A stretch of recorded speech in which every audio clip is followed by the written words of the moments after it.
Okay, good afternoon. So on the way po tayo ngayon sa Bridgestone Tires sa may tabi ng Calao Bridge para magpapalit po ng dalawang gulong ulit. So yung first replacement po ng dalawa, that was 10 months ago. Yun yung unang replacement niya. Then yung dalawang harap, nagpalit tayo ulit ng dalawa lang 6 months ago.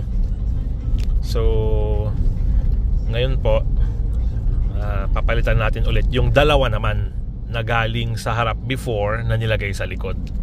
So yung bagong dalawa 6 months ago dadalhin sa likod, then yung dalawang ipapalagay nating bago ngayon, papalitan naman yung dalawang harap. Okay? So same tire pa rin po. Very happy po tayo sa Bridgestone Tires na yan.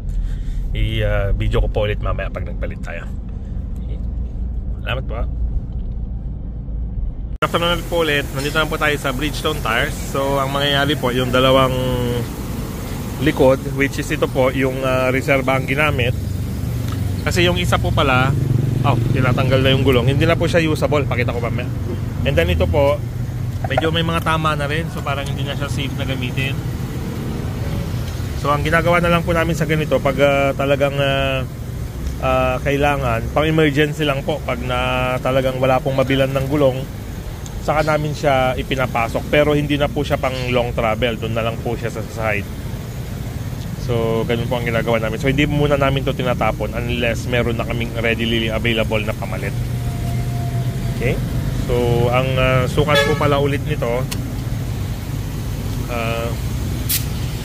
Bridgestone Dweller 80 na 255/70 trim.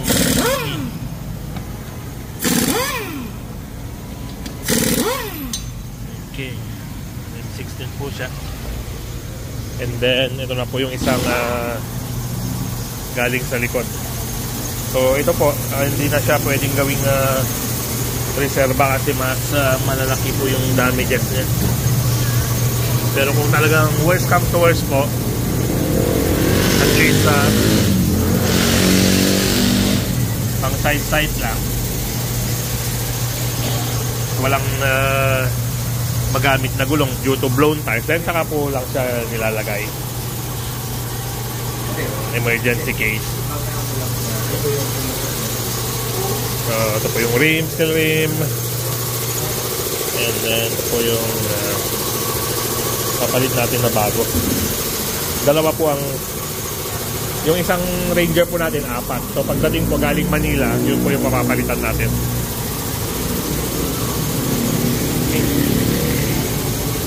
So punta po tayo ulit sa sasakyan.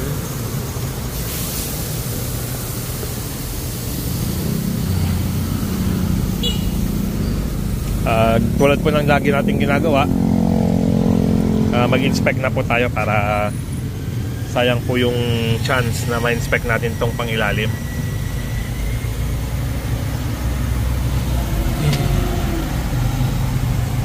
Yung mga lip spring okay naman po. Makikita nyo po kung saan nanggagaling. Sobrang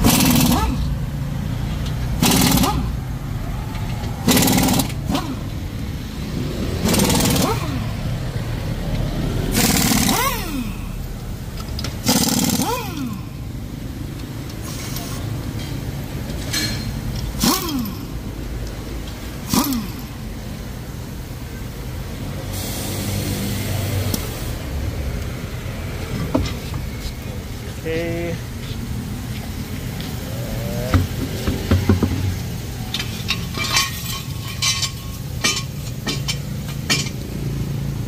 Okay, inspection. Studs all good. Lalim, working.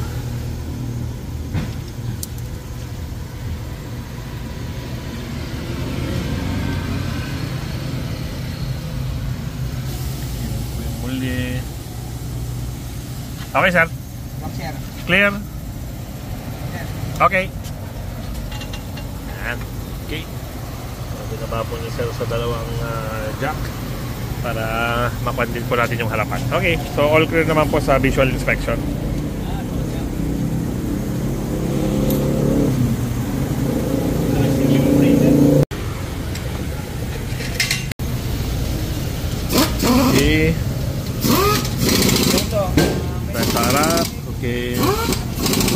Yan po, disc pad. Yung disc pad po medyo manipis na.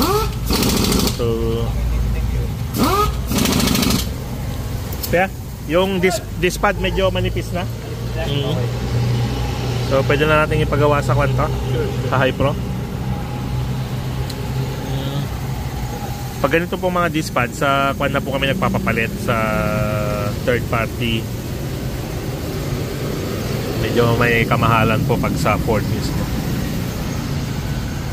Maganda naman po yung mga brand na ginagamit natin. Mga tested na po natin yun kahit nung mga 20 years old na sasakyan natin. Bendix na po yung gamit namin. So yun po ang isang nare-recommend kong brand, yung Bendix.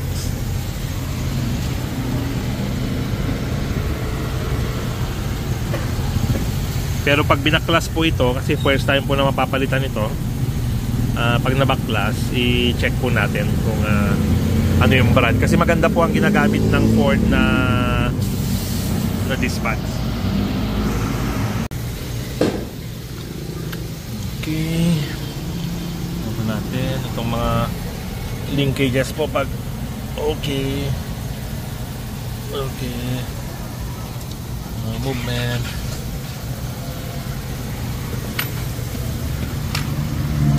Itong bash plate po ng XL plastic, hindi po katulad sa Raptor na talagang steel plate. Pero siguro pa may mga nabibili na to na third party. Sa ngayon po, hindi pa naman namin kailangan kasi pag nabasag po yan, ibig sabihin kaya kailanganin po namin. Pero since hindi pa naman nababasag, though sumasayad siya, means wala pang need para palitan. Okay.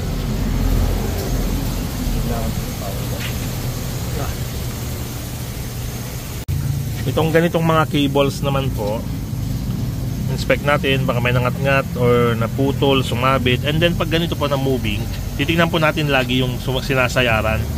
Ito po, kasi yan po nanggagaling yung chafing. So make sure lang po natin na hindi nakadikit sa steel yung mga kable natin. Okay, so okay naman po. Okay.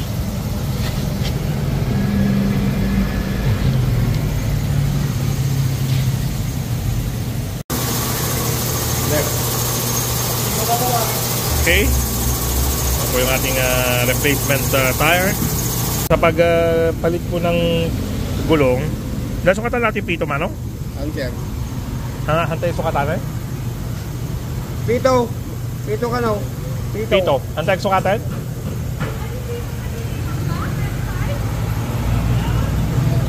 Okay, fine. Right. Okay. Sige. So gagamitan po natin ng special tool para higpitan. Manong, mabaling ko nga salang yan. So higpitan lang po natin ito para hindi mawala. Kasama na po itong tool na to sa tank pressure monitoring system niya. Ito po. Okay. So TPMS. So sinama na lang natin sa susi. Okay.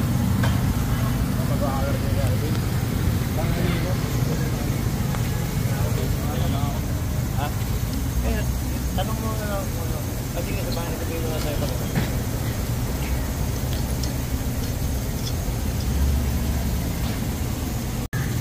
Okay.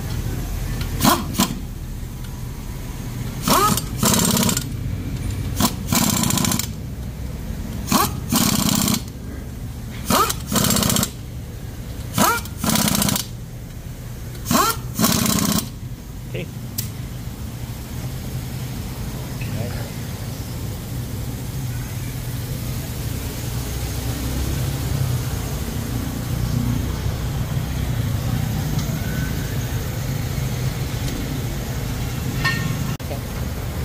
Okay. So sa dito po sa luma, tanggalin natin para ilagay sa bago.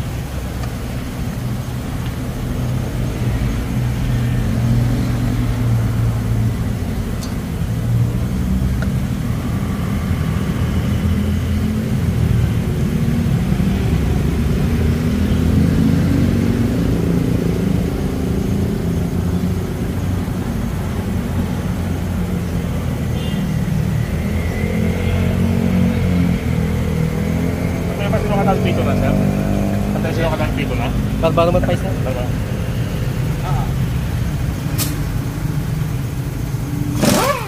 Ay, sige. May busy lang.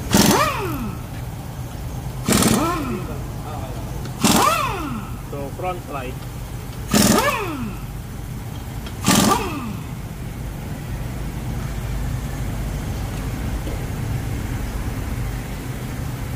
Bak, ang putik ka.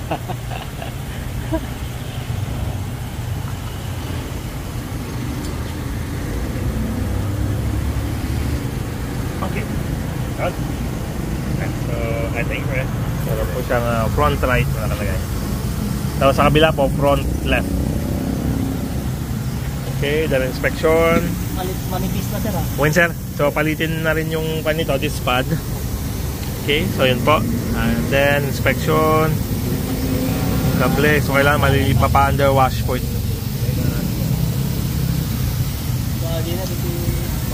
Okay. Okay, tinggalin na po natin ito. Baon ng putik.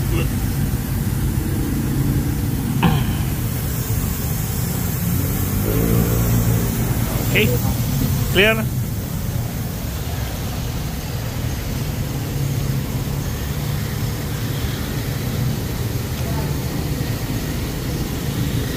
Awan, bigyan si reserva ang makikita.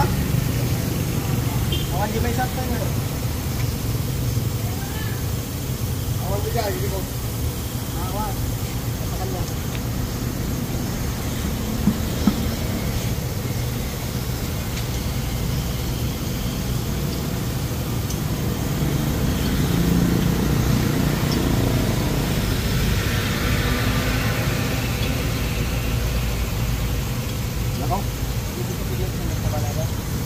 Pero pwede kong mahiram yung proceed. Thank you. So yung pagpalit natin ng gulong sa 10 months ago kaya, no? So sa 10 months, tapos yung dalawa po yun, that was 6 months ago. So tingnan po natin yung kanyang mileage ngayon, nasa 61,999. So mag-due na po ito ng 70,000 kilometer check.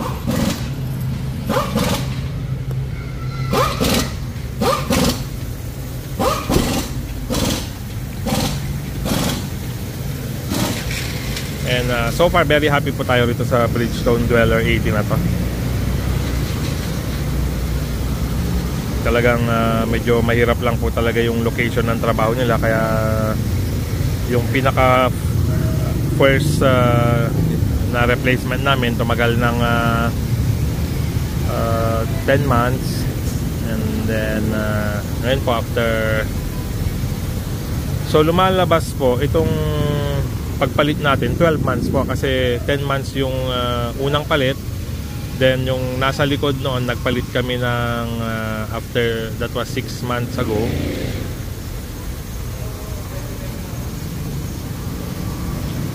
So anyway, sa gulong po depende kasi kung saan natin ginagamit, and sa amin para sa maabot niya yung let's say 1 year, malaking bagay na po yan, kasi talagang puro rough road po ang dinadaanan nila sa bundok. And pwersa sila lagi, kaya sa likod po nagbabalat talaga yun, dahil doon po yung talagang halos nagagamit, na kumakayod, na nag-slide. Yung harap naman po saka lang nagagamit yung 4-wheel drive pag pinakailangan. So yun po yung kanyang disadvantage kapag sa ganung daan siya dumadaan. Hindi po talaga natin mapapatagal yung gulong. Hindi po katulad nung Raptor na nagpalit po tayo ng gulong, na-reach na yung 5 years. So pinalitan na lang po natin dahil expiry na siya. Hindi po siya dahil naupod, kundi talagang for safety reason lang ng expiration. Kaya tayo nagpalit ng bago sa Raptor noon. Pero ito po 1 year. So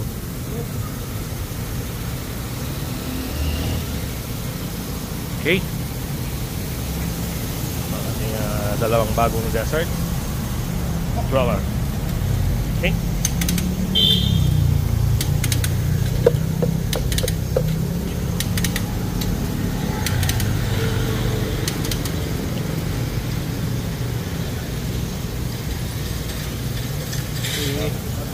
Bagong sapatos.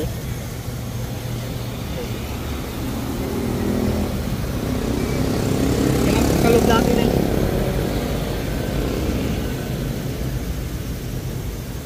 Front left, hati mana? Rear left. Okay, so rear left.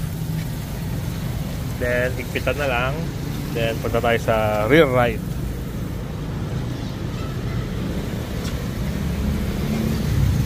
Okay, RR, rear right. Okay. Okay na po ulit. At bibiyahin na naman po ulit dito sa bundok.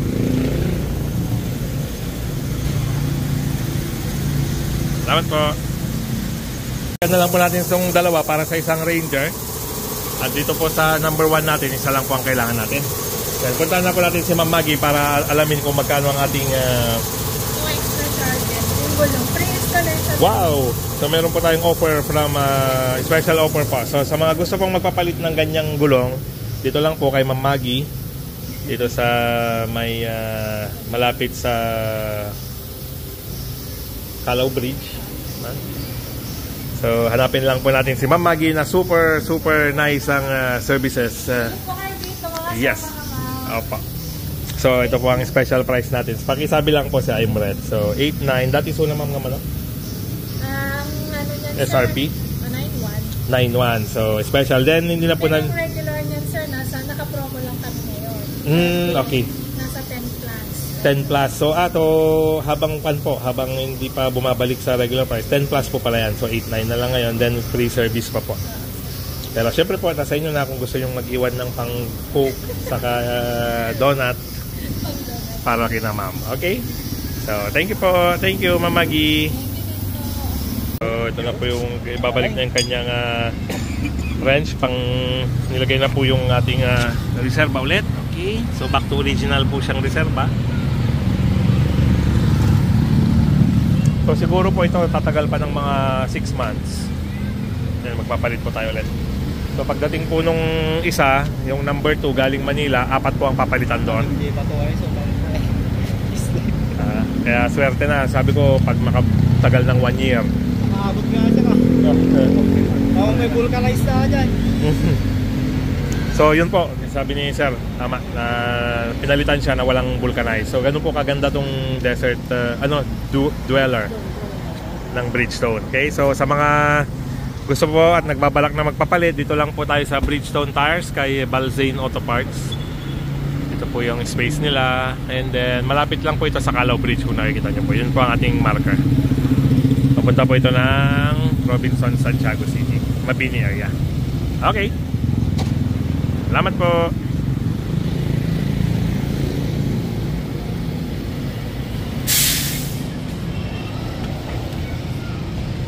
$255.70 rim 16 80 all terrain.